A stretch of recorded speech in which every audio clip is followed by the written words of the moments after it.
এই যে ভদ্রবেশে একটা শয়তানকে দেখতে পাচ্ছেন, সে আসলে একটা প্রতারক। সে কি করছে দেখেন, সে দাবি করতেছে 44 বিসিএস এ সে নাকি প্রশাসন ক্যাডারে সুপারিশপ্রাপ্ত হয়েছে। এই যে আপনি দেখেন এখানে ১ম এই দেখেন রেজিস্ট্রেশন নাম্বারটা, সে কি করছে রেজিস্ট্রেশন নাম্বারটা আরেকজন ভাই যার নাম হচ্ছে এমডি তানজিল, সে বুয়েটের একজন স্টুডেন্ট। সে প্রশাসন ক্যাডারে সুপারিশপ্রাপ্ত হয়েছে। তার এই রেজিস্ট্রেশন নাম্বারটা এই প্রতারকে সে এখানে এডিট করে সে নিজের নামে চালিয়ে দিতেছে এবং সে দেখেন এখানে বিভিন্ন জায়গা থেকে সংবর্ধনা নিয়েছে। এলাকার বিভিন্ন মিলাদ মাহফিলের মতো পবিত্র জায়গায় নিজেকে সুপারিশপ্রাপ্ত ম্যাজিস্ট্রেট হিসেবে পরিচয় দিয়ে অন্যতম অতিথি হিসেবে উপস্থিত থেকেছে, তারও প্রমাণ উনি পেয়েছে। আসলে এরা এইরকম করে যে কি মজা পায় মানুষের কাছে আল্লাহই জানে।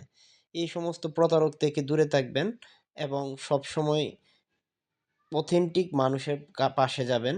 যারা এই ধরনের প্রতারণা করে তাদেরকে আপনি অবশ্যই ধরিয়ে দিবেন। ধন্যবাদ সবাইকে।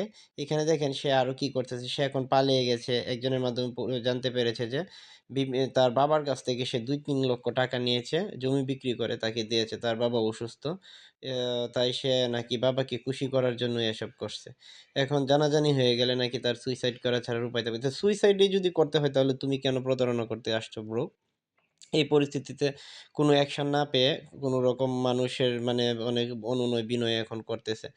এরপরে এখন এই ধরনের প্রতারণা যে করে সে তো আরেকজনেরকে বিপদে ফেলতে পারে। তাই এই যে তানজিল ভাইয়া সে কি করছে এখন ফেসবুকে পোস্ট করছে এবং থানায় বিভিন্নভাবে জানানো হয়েছে যে এই প্রতারণা বা এই ফ্রড সম্পর্কে। এই ছেলেটা ডেঞ্জারাস লেভেলের একটা ফ্রড।